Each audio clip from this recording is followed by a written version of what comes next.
application of wearable devices after TAVR. And the study is supported by the Huawei technology. So, the tendency of the TAVR in the future is the minimalist TAVR. And the stay of the hospital, the length, I think in the future is shorter and shorter. So the TAVR next discharge, so you can see right here the percentage is increasing. And then the next discharge, the safety, we can see right here the mortality, stroke, I think is quite similar. However, we can see right here the pacemaker, permanent pacemaker implantation, and the vascular implantation is less than the normal population. So I think, yes, because of the population inclusion criteria, and not only the TAVR next discharge, so we can see right here the TAVR same day discharge, the percentage is increasing in the daily practice. Yeah, so I think in the future, the length of stay of the TAVR patient is shorter and shorter. So, however, for the next discharge or the same day discharge, the readmission is about 10%.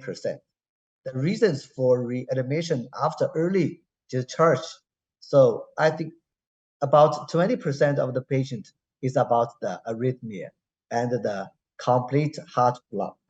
So the conduction disturbance post-TAVR is a bigger problem. So how to monitor the arrhythmia post-TAVR?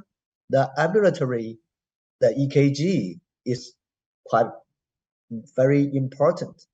So in 2022, the JACC state-of-the-art of the review, the ambulatory electrocardiogram monitoring patients undergoing TAVR were published, and this is our study is included. So there are so many devices we can use during the daily practice. So the smartphone, smartwatch, this is the spot single lead EKG, and also we can use the common Holter, and also we can use the mobile cardiovascular telemetry, like the leader-based, pad-based, or garment-based, or the implantable cardiac monitor. So there are so many disadvantages and the advantages according to the different devices. So just for the smartphone or smartwatch, it's very convenient.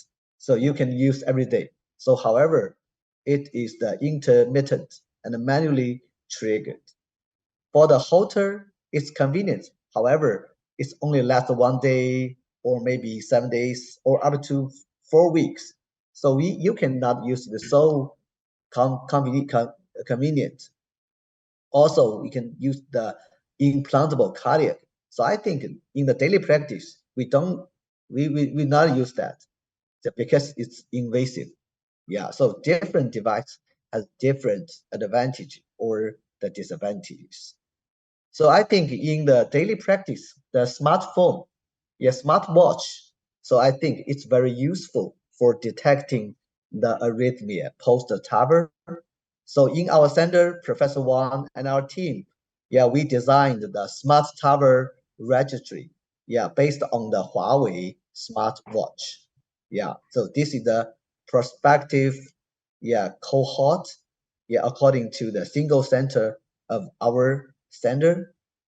Before the TAVR procedure, so we use the smartwatch of Huawei, to record the EKG, and after the first week, TAVR, twice per day, and for the first month, at least 2 days, 1 week, and twice per day. After 1 month, at least once a week, and per day, and for 1 day, twice. So this is the prospective observational cohort study. So you'd like to facilitate the early discharge in our center. So we started the program in July 2020.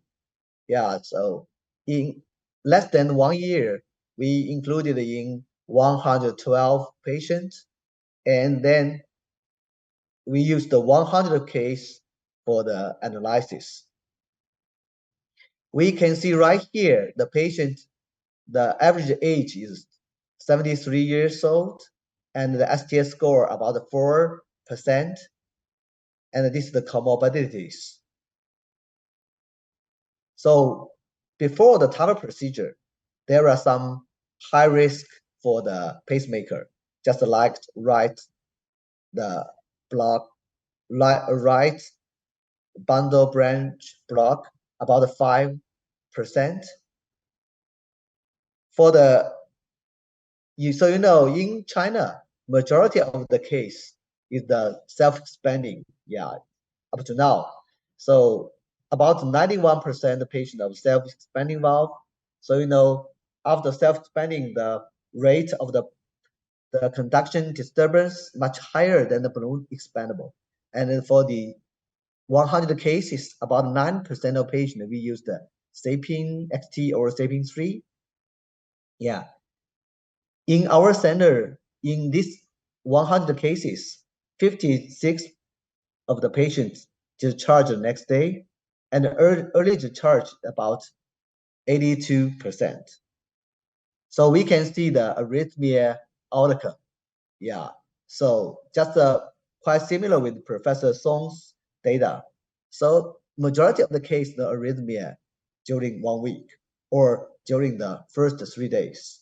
Yeah. And for the 30-day follow-up, we can see the mortality is 0, the stroke rate is 1%. So however, the rehospitalization is about 11%. Yeah.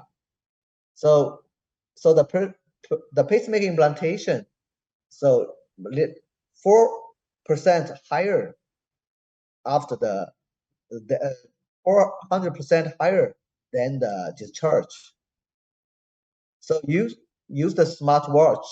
So we found 29 events, and 6 patients were hospitalized, and 3 patients adjust the medication remotely, and the other 20 patients were just monitored intensive telemedicine monitoring.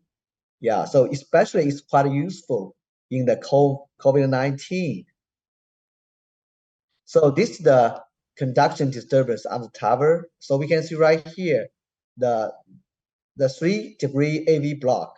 So just during the first week is much higher, and then the patient will receive the permanent pacemaker implantation. And for the LBBB, so we can see the first week about 48%. So because of the self-expanding valve, the majority of them the SEV. So however, the rate is decreased. So at about the 4 week, so we can see only 14% is the LBBB. So it's quite interesting. Yeah. And after that, so we use the smart TAVR for the analysis of the physical activity. So because the smartwatch not only for the detect the arrhythmia, and also we can detect the steps, the physical activity.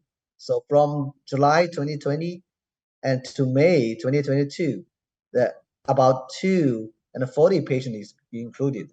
And the final analysis, we used the 222 patients. Yeah, and the composite outcome is the rehospitalization and the mortality. So if there's no event, so we can see the daily steps is much higher, and the event is lower. And we developed the 3 models and we found the cutoff steps is about 5,000 steps. Above the 5,000 steps, there's no change. So because the physical activity before TAVR procedure is okay, and below 5,000 steps, so when the steps is increasing, and the result is much better. Yeah. So we use the different models, and the results is quite same. And there are so many interesting cases during the smartwatch. Yeah, we used so I think the conduction disturbance is good. Yeah, we found several cases. The patient have the symptom and then manually triggered, and then we found So this is the one day before, it's normal. So however, so the next day, so the patient has a symptom, and we found the arrhythmia, the conduction problem, and then the patient is rehospitalized, and then we give the patient the permanent pacemaker implantation, and also the smartwatch can detect the ischemia. The patient has the discomfort of the chest discomfort or the chest pain, and the trick the EKG. Then we can see the ST depression, and then the patient that go to the local hospital, and we found that the ST elevated. Yeah, and then this is the coronary the angiography. So we can see the LAD is totally occluded, and then we can receive the emergent TAVR, emergent PCI, and the patient, the result is quite good. So, however, there are some limitations. So, because the patient have to manually track the monitoring, and our study is only the single center, it's only the cohort study, and inclusion, the conduction disturbance is a common complication of TAVR, and wearable devices are useful for real-time monitoring and the remote health management of the TAVR, and especially in the COVID-19 or just for the follow-up of the patient. And the more studies and the evidence are necessary, yeah, for the wearable devices in the application in the TAVR. Okay, this is my presentation.